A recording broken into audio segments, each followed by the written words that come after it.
ঢাকা বিশ্ববিদ্যালয়ে হিজাব নিয়ে আলোচনা করা সেটা এক ধরনের অঘোষিত নিষেধাজ্ঞা ছিল।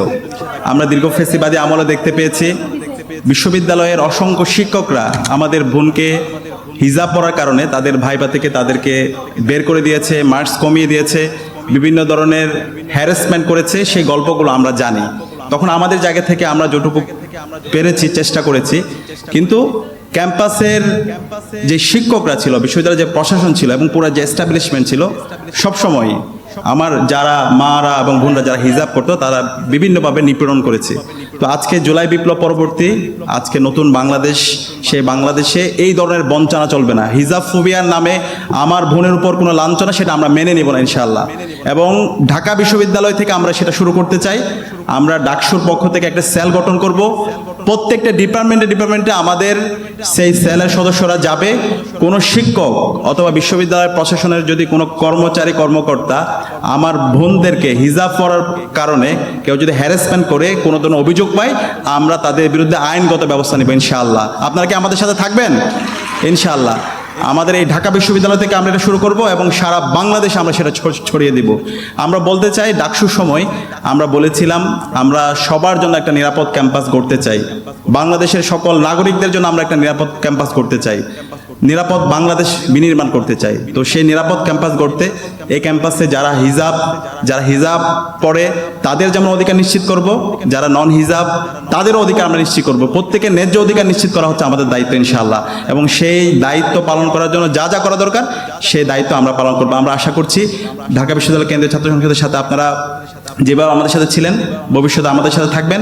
আপনাদেরকে সাথে নিয়ে আমরা সকল মানুষের ন্যায্য অধিকার, ইনসাফ ভিত্তিক একটি বাংলাদেশ, ইনসাফ ভিত্তিক একটি ক্যাম্পাস, একটি নিরাপদ ক্যাম্পাস বিনির্মাণ করব। আজকের আয়োজনে উপস্থিত হওয়ার জন্য সবাইকে ধন্যবাদ জানিয়ে আমি আমার কথা শেষ করি। আসসালামু আলাইকুম ওয়া রাহমাতুল্লাহ।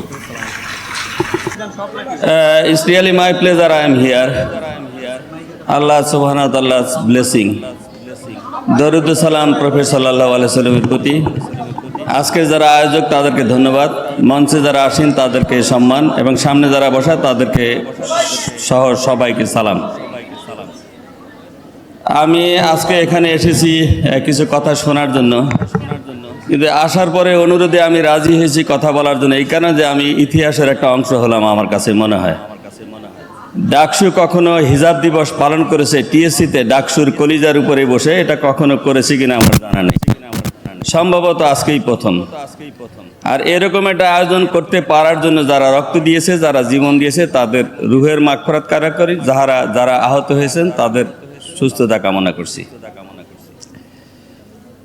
ঢাকা বিশ্ববিদ্যালয়ে পড়ার আমার সুযোগ হয়নি, তবে আমি 4টা বিশ্ববিদ্যালয়ে পড়েছি, দেশে 2টা এবং বিদেশে 2টা। দেশে 2টা টেকনিক্যাল বিশ্ববিদ্যালয়ে পড়েছি, দেশের বাইরে লন্ডনের বিশ্ববিদ্যালয় ইম্পেরিয়াল কলেজে পিএইচডি করেছি, এবং আরেকটা বিশ্ববিদ্যালয়ে লন্ডনের ডুরহাম বিশ্ববিদ্যালয়ে পোস্টডক করেছি।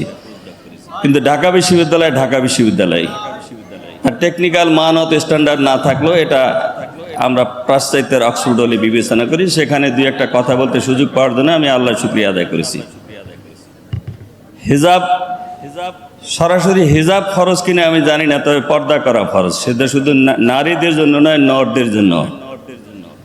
সূরা আহজাব, সূরা নূর সহ আরো 2-1টা সূরায় এই হিজাবকে, পর্দাকে ফরজ করা হয়েছে। এবং এই হিজাব এটা শুধু একটা প্রতীকী বিষয় নয়, যেটা আমাদের অন্যান্য আলোচকরা বলেছেন। এটা একটা মর্যাদা, এটা একটা স্বাধীনতা, এবং এটা একটা আত্মবিশ্বাস, এবং শেষ বাট একটা ইম্পর্টেন্ট জিনিস আমি বলি, এটা একটা নিরাপত্তারও প্রতীক, বিশেষ করে নারীদের। আমাদের এখানে একজন বক্তা পশ্চিমা দেশে পড়াশোনা করেছে, নর্থ আমেরিকায়। আমারও সুযোগ হয়েছে নর্থ আমেরিকায় পড়াশোনা করার। আমি অনেকগুলো দেশে, প্রায় 12 বছর আমি পশ্চিমা দেশে ছিলাম, এবং বিশ্ব ঘুরেছি প্রায় সারা বিশ্বই।